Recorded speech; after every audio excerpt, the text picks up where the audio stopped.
Speaker is Jan Häglund from Ericsson. His topic is SDN technology and organization transformation. And you're going to introduce yourself. Thank you very much. So let's see if I get the material up. Very good. Good morning, everyone. So my name you already got, Jan Häglund from Ericsson. I'm heading up a unit or a division in Ericsson called Network Analytics and Control. And really, the mission we have is not just to develop SDN solution, but to put them into use, for automation and exposure. And we do that by combining it also with user data, network data, analytics, and policies for decision, really to close the loop using SDN. So that's going to be part of what I address today. Let me first say that there will be no penguins in my talk. So I'm sorry about that, although I flew down from Scandinavia yesterday. I will be talking about a little bit more mundane things, like not only SDN, but also the impact of SDN on operational processes and organizational transformations that we are in discussions, like many of you probably, in the industry right now. Because service provider SDN, although the technology has been developed during many years, and I think here in Paris this year we see evidence of a lot of progress, a lot of things are happening, and I think we can step out into the booths here of both Ericsson obviously, but also other companies and see technology development, solutions being commercialized, already in commercial operations. Service provider SDN is a journey that is just starting. And that's a claim I make, not just based on the fact that, if we're true to our heart, service providers are yet at the stage mainly trialing SDN solutions, mainly entering the first commercial applications. But it's not only that. I think the key thing is that a lot of the things that need to be solved, which are not just in the technical domain, but very much in the operational domain, are still ahead of us. So what are those issues? I think the starting point for all the discussions that I think we're having here in Paris and also with customers that we meet, in particular service providers, is that there are a number of questions that are still unsolved for us. Obviously, the question of configuration of networks. Still too complex, still too much manual work, still too operationally expensive. And I think looking at the P&L trends right now of our industry, for sure, this needs to be simplified. Automation needs to come in big time into the way we run, operate, and configure networks. Then, of course, that's the issue of features. I think we all know that the service provider industry is still not fast enough. And with everything happening with over-the-top industry, all the apps that we cover in our smartphones and whatnot, this risks to erode the relevance of service providers, not just in fancy things, not just in fancy data applications, but also down to the heart of what service providers are doing, which would be communication services and basic connectivity services. Then, of course, there's the question of software. If you want to be fast, the whole key lies in being able to deploy software and new services. And how can you do that in the current infrastructures where quite frankly, your infrastructure is so spread out, be it on data centers, central offices, on thousands of routers out there that all need to play into the deployment of new capabilities and services. So software is too hard to deploy, quite frankly. That's the question of packaging. Packaging of service today is too much one size fits all. The flexibility to go down to different enterprises, different individual, simply isn't there. The marketing capabilities are not there, but I think quite frankly it starts on the technical solutions, which are too rigid today. So they're too inflexible and too difficult to scale also. Scale in capacity, scale in numbers, too difficult to bring in and too difficult to bring out if things don't fly. And then of course the last point here, reliability. I think we also know there's still a lot of reliability to be fixed out there in order to address also new areas in order for service providers to be relevant for new industries that would like to step in and become more dependent on networks. And that could be financial services, could be security service or whatnot. You know, if you toot yourself, would you really trust all your services with connectivity as of today? Maybe not. So I'm not going to paint a too grim picture, but I think this is opportunity, of course, also, because these are things that we can solve with a lot of the solutions that we see here on the floor here in Paris. Looking at opportunity also, I mean, a lot of things are evolving. They're evolving in our space, but they're also evolving in spaces outside. Look at 5G, for example. I mean, we're at the stage now where you can go to many countries in the world that have 4G connectivity. That's a good thing. I think the evolution of 4G or LTE Advanced is happening also as we speak. But, you know, the year 2020 is not so far away.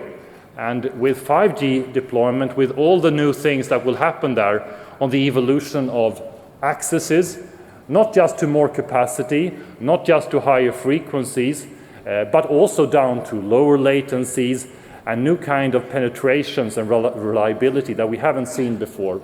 That's going to open up for new opportunity. And for sure, it's going to open up for the relevance of networks to new industry. Relevance not just to us as smartphone users, but relevance to healthcare, relevance to transport, relevance to metering, utilities, relevance to e-commerce, relevance to media, and many other things, unlocking value that have not been unlocked before. So what's the crux in that? Well, I think the whole thing is that these industries will be very demanding. They're going to demand their own type of service level agreements, their own price points. You know, they want to rule as they do today and want to have the feeling that although their services are probably carried over the same network, they want to feel and in earnest know that they have a slice of the network that they rule and that they control and that they can monitor. So the network slicing means that this is not just an access question. 5G is not just an access question, it's for sure a question for the whole network, and in particular here virtualization and software-defined network provide two very important parts of the toolbox that we get to provide the unique connectivity between industries and their services. So big transformations ahead, not only 5G, not only 2020, but I think, as we know, the journey has already started. The journey is a journey where services are being defined in software, where services are being defined in virtualized applications, where not only network functions are part of new real-time telco-grade clouds, but also new services, enterprise-class services can benefit from that kind of reliable infrastructure. And this goes for enterprise services, fixed-line services, communication services, etc. But I think the key point here is also that virtualization and software definition of your services needs to go hand in hand with the software definition of your network.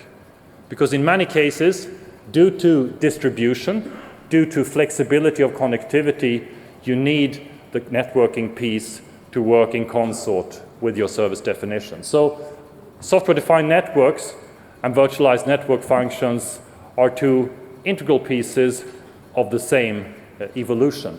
And obviously this evolution also not only unlocks monetary value, but there are other things also. Sustainability, for sure. By consolidating your assets, consolidating your databases, consolidating your services, simplifying your transport infrastructure, you will be running your services on less power consumption in a greener way, quite frankly. You will be unlocking values of flexibility, being able to introduce not only quicker, but also maybe to smaller groups of users, where you can try out things at lower cost. You'll be lowering the threshold of service deployment, which you can use not only to try out new things, but also remove things, fail fast if so needed. Robustness and scalability, is another, I think, obvious capability you'll be unlocking with virtualization and software-defined networks. Very much needed today, very much a limitation for new industries stepping in and using capacity maybe over shorter time periods for events, for example, and then taking it away and not paying for it when you don't need it. And then finally on this slide here, security. I think security is a two-edged sword because although there are for sure security threats that can be addressed by centralizing or virtualizing, for example, your CPEs, be it for enterprises or homes, security obviously needs to be solved in the cloud. The integrity of your information needs to be protected in novel ways in order for not just consumers, but very much enterprises to rely on these new infrastructures. So new security opportunities, but also problems to be solved. So this was still on a high level, so I'll do one sort of little bit more detailed slide. What does service provider SDN mean, and where do we see the evolution happening right now? But I mean, this is happening as we speak now, and there are different domains where SDN is being relevant for service providers. These domains are to some extent interconnected, but also to a large extent actually independent. I think for sure the transport domain that we see a lot of evidence out here on the floor is happening, and there is huge potential for both CapEx savings, removing expensive routing infrastructure into simpler, more standardized, centralized control plane type of solutions, also harmonizing your optical and IP infrastructure to more efficient solutions. A lot of gains to be made there. So that's one domain.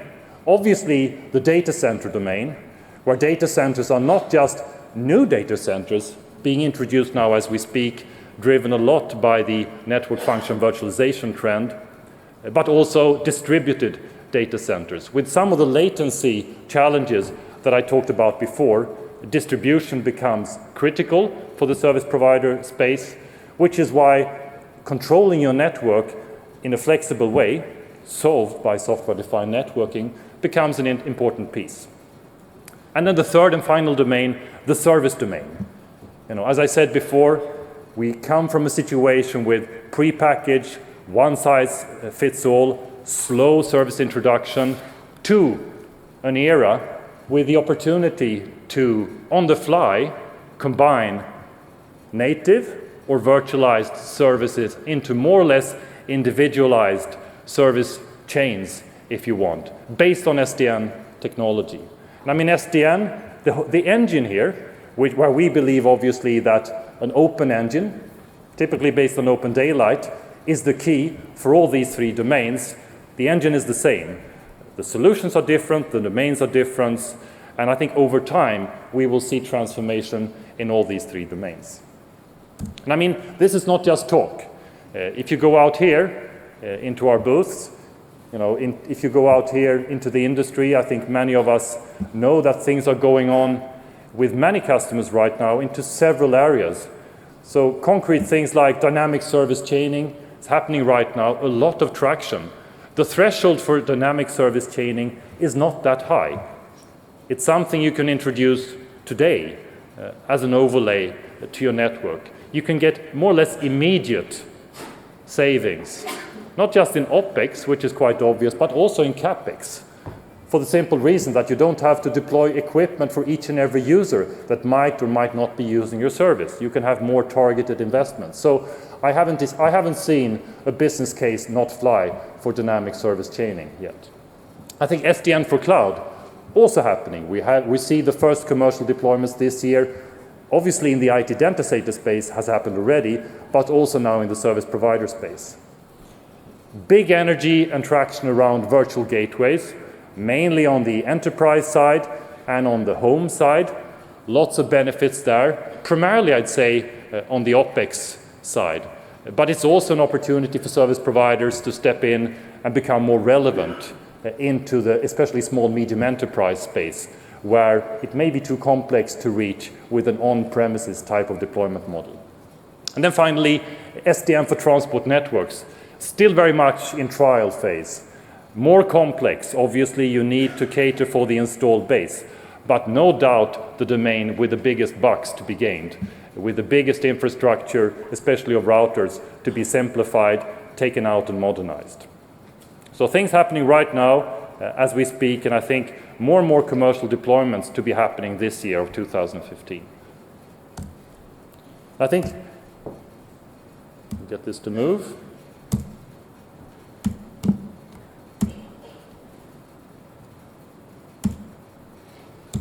Okay, not moving.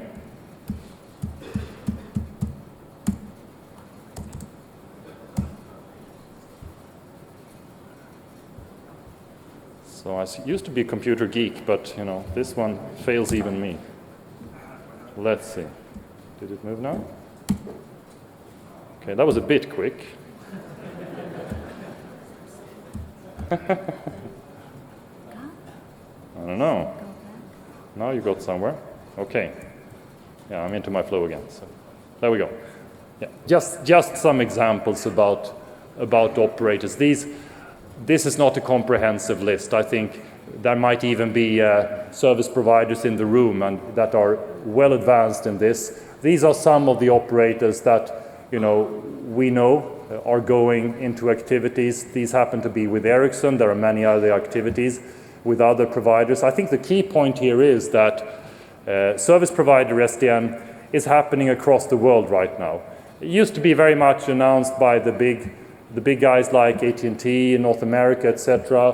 Also in Asia with a lot of activity, like in Korea, SK Telecom, Telstra obviously being very early. But also here in Europe, I'm very pleased to see that it's becoming very hot here in Europe. It's driven by all these things I mentioned. It's driven by cost, rationalization, of course, because there is cost to be gained here. I mean, what we do, for example, with the Telefonica group on data centers, what we do with Telecom Italia, Orange, also similar with Vodafone. They're not on the list here, but to be simplifying your operations and also your service deployments. But very pleased to see that things are happening now sort of across the globe on service provider deployment.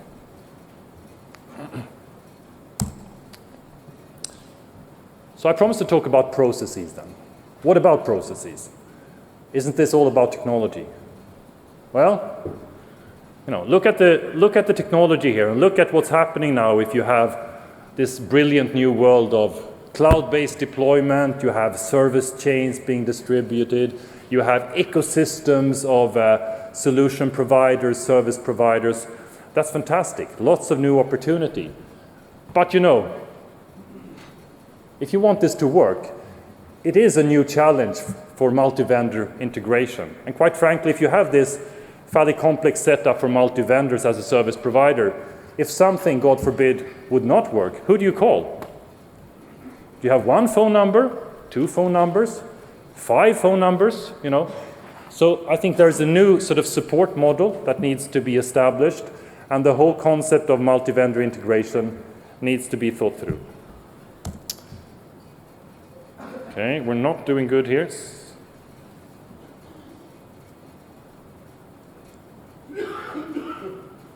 Okay. I think the organizers are messing with my computer. Second question is troubleshooting.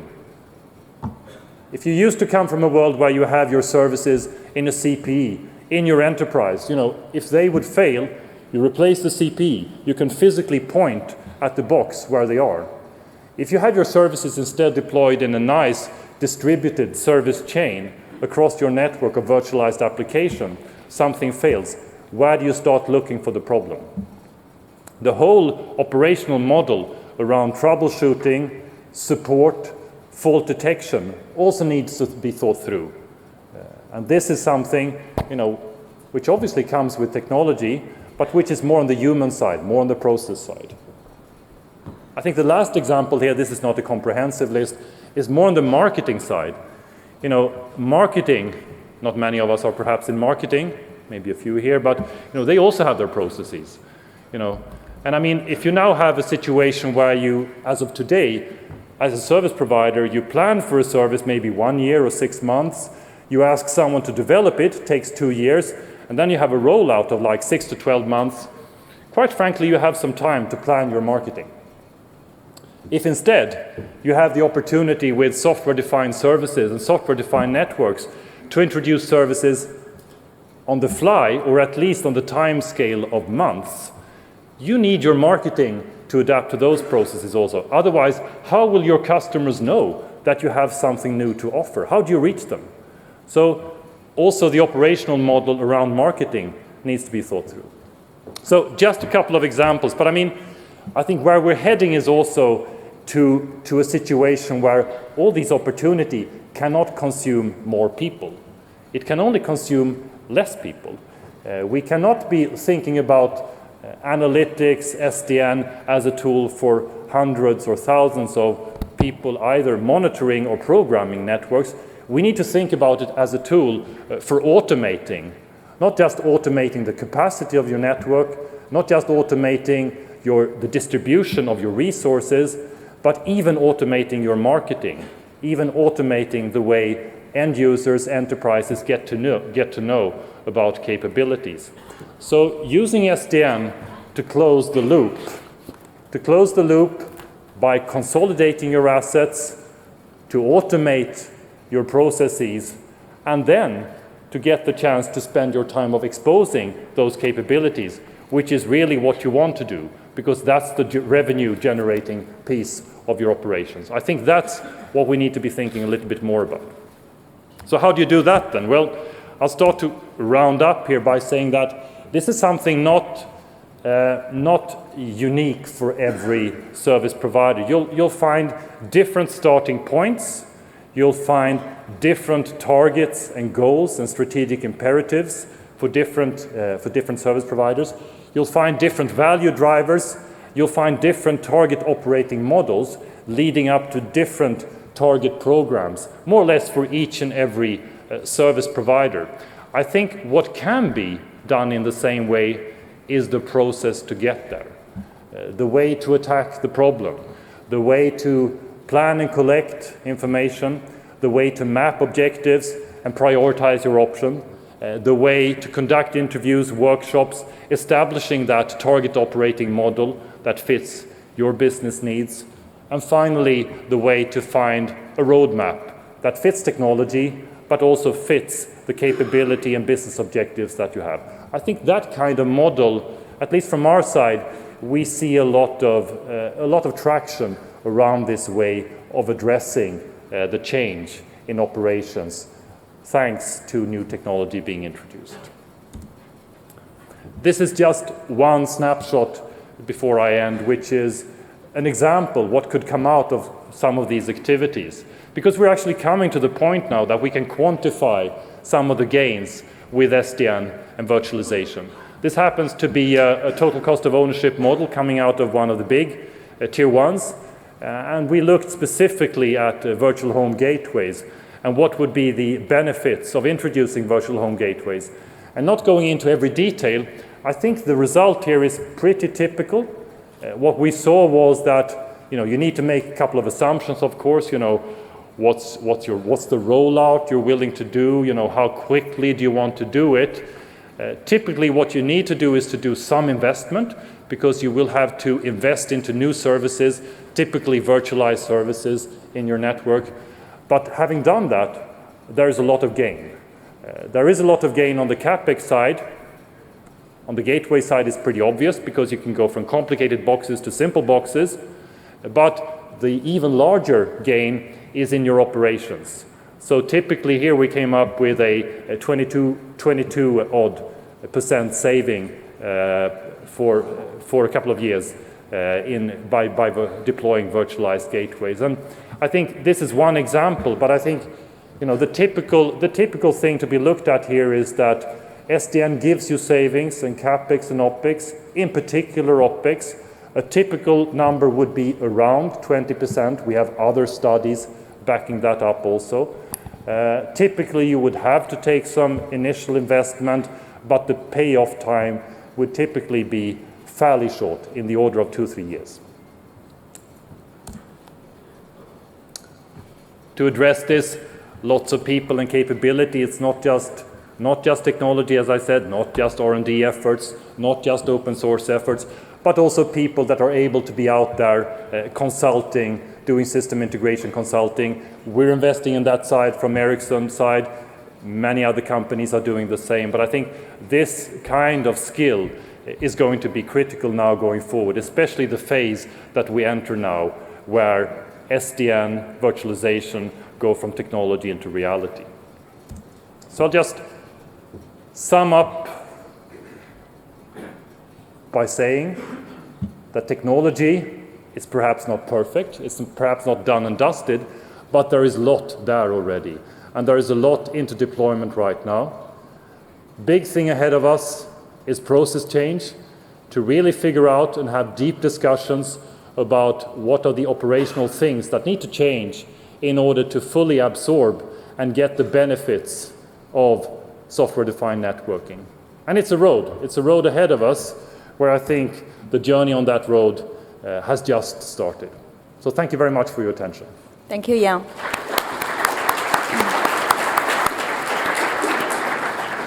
One of the things Jan mentioned, I think this forum is it's not about wireless, it's in the 5G, actually, in addition to the radio improvement, is the virtualization. So that is a very common theme across wireline, wireless. Questions for Jan? No? Okay, let's move on. That was quick.